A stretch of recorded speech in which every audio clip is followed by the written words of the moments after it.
While not all of the following 10 horror movies were entirely undone by their janky monsters, they were all certainly compromised by disappointing designs that didn't come up to snuff. And so it absolutely pays for filmmakers to workshop the hell out of their creatures, to spend the extra money getting it right and ensure that audiences are suitably creeped out, rather than reacting the entirely wrong way.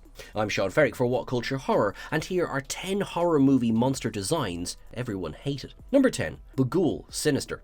It's a credit to the unnerving atmosphere of Scott Derrickson's Sinister that it can overcome the fact that its Babylonian god antagonist, Bughuul, looks almost exactly like one of Slipknot's lead guitarists, Mick Thompson. The long, greasy hair and distorted facial features just scream metalhead, and to make this even tougher to take seriously, Bughuul shows up decked out in a spiffy suit from the neck down. Bughuul's rather silly design is oft cited as Sinister's big, glaring flaw, because the build-up to his reveal is so brilliantly disturbing by comparison. This is perhaps best exemplified by the film's horrifying ending, which is swiftly undermined by a last-second final jump scare as Bughuul leaps into frame, which is probably more likely to rouse laughter from viewers than genuine terror. This is absolutely a classic case of a horror movie that should have shown its villainous entity as little as possible. Number 9. Chucky, Child's Play 2019. Though 2019's Child's Play reboot was decently received by critics and performed well at the box office, it's telling that the film has also been so quickly forgotten. Its lack of wider cultural impact can be largely attributed to the fact that the redesign of killer doll Chucky, this time voiced by Mark Hamill, was, to be kind, god-awful. While the original Chucky is wholly believable as an adorable doll that kids would naturally gravitate towards, the new version is so hideously uncanny that it's basically impossible to accept that any child would become attached to it. The eyes, mouth, and general proportions of the body all feel completely off, and so when the OG Chucky returned in 2021's TV series, it surely felt like a much-needed palate cleanser. Though Mark Hamill does a commendable enough job trying to live up to Brad Dourif's inimitable voice work in the main series, there's just no beating that original Chucky design. The 2019 version is nightmarish in all the wrong ways. Number 8. Darkseekers, I Am Legend. I Am Legend is one of the more memorable post-apocalyptic horrors of the last 20 years, largely due to Will Smith's searing performance as virologist Robert Neville. A virus has killed 90% of the world's population, seemingly transforming everyone except the lucky immune into Darkseekers, vampiric cannibal mutants who hunt the remaining humans. While the original plan was to have dancers portray the rabid humanoid creatures, director Francis Lawrence viewed screen tests and felt that they weren't sufficiently menacing, opting instead to have the horde be realised through CGI. And aside from its clunker of a theatrical ending, this is by far the most derided aspect of I Am Legend. The VFX renders have a loose, floaty quality to them that doesn't ground the Darkseekers as humanoids. The facial close-ups of the creatures also fall way short of the mark, as is especially important in the film's climax, where both Neville and the audience are supposed to recognise the Darkseekers' humanity. Clearly, using flesh and blood actors would have been the right way to go here. Even if it meant that the Darkseekers were slightly less intense, we would have all bought them as actual living things rather than digital abominations. Number 7. Rawhead Rex, Rawhead Rex. 1986's fantasy horror flick Rawhead Rex is based on a rather terrific Clive Barker short story, which initially envisioned the titular ancient monster as a 9-foot-tall humanoid that basically resembles a penis. When it came to the translating of this idea to the screen, the filmmakers opted to deviate from Barker's phallic visage, instead conceiving Rawhead as a more generic guy-in-a-suit monster, much to the author's disappointment.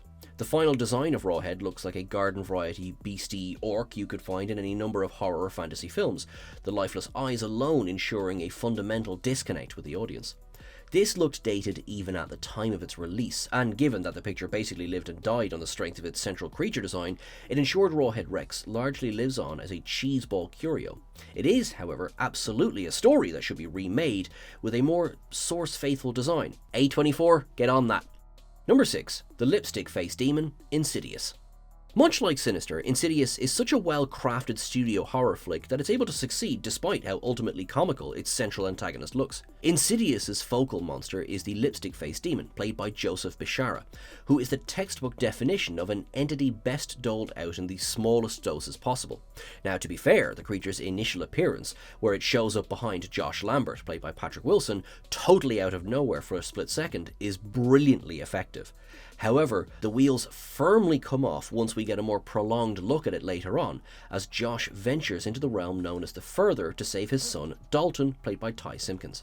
Here, we see the lipstick-faced demon in his full glory, confirming just how much of a daft Darth Maul knockoff he is. Daft Maul, even? No? Yes? Maybe? The demon looks less like a terrifying evil force than a relatively committed carnival employee, in turn undermining so much of the hard work leading up to this point. Number 5. He Who Walks Behind the Rose, Children of the Corn 2020. The primary antagonist of the Children of the Corn franchise is He Who Walks Behind the Rose, a demonic deity that builds a cult of children to ritualistically murder the local adults. In Stephen King's original short story and the initial 1984 movie adaptation, the entity isn't ever fully glimpsed, though 2020's adaptation boldly decided to show what the creature looks like, and well, it probably would have been better if they didn't bother. He Who Walks Behind the Rose, or simply He Who Walks, as he's called in this iteration, basically just looks like a cursed version of Groot from Guardians of the Galaxy. A seriously goofy looking corn giant whose presence is made even more laughable by some seriously wonky VFX, it goes without saying that a lower budget adaptation such as this should have definitely opted for a subtler, less is more approach to its iconic antagonist. On the other hand, the risible design is pretty much the only memorable thing about the movie, a third Children of the Corn adaptation that few were asking for. Number 4. Pooh and Tigger, Winnie the Pooh, Blood and Honey. Listen, expectations weren't exactly high for Winnie the Pooh Blood and Honey, which is a shameless cash-in on the fact that Winnie the Pooh entered the public domain in 2022. Even so, a slasher movie featuring Pooh and Piglet carving up unsuspecting saps could have been fun with the right execution, but it's painfully clear throughout that a $100,000 budget wasn't enough to get the job done.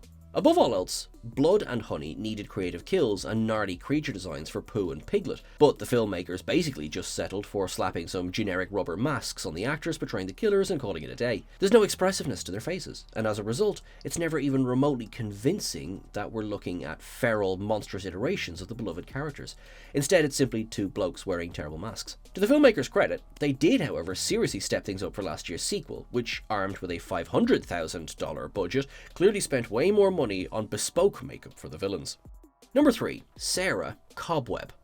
Cobweb is actually a solidly creepy horror romp up until its less assured third act, where young Peter, played by Woody Norman, finally comes face to face with his sister, Sarah, who claims she was abandoned within the walls of the family home by their parents, Lizzie Kaplan and Anthony Starr. When Sarah is finally revealed on screen, though, she's shown to be a spider-like humanoid creature with large eyes. The film's evidently tight budget couldn't fully realise this vision, and so Sarah is depicted here as an uncanny in a bad way VFX calamity. The cartoonish texturing of her face looks more like a TikTok filter than something you'd expect to see in a Hollywood movie, and the fact that Sarah is generally concealed in darkness is surely a blatant attempt to cover the iffy CGI. A subtler approach with practical makeup was probably the right way to go, and if that wasn't achievable either, then maybe just don't bother showing her face at all. Number 2. The Grimcutty, Grimcutty. 2022's low-budget horror Grimcutty certainly had potential, revolving as it does around an internet meme that comes to life and starts killing people, even accepting how absurdly monikered the creature is. However, despite some solid build-up, it all collapses once we get a good, sustained look at the entity, whose bulbous, red-eyed CGI face and elongated limbs are tough not to laugh at. The design has a profound whiff of an AI mock-up that somehow made its way into the final release, but it only gets worse from there.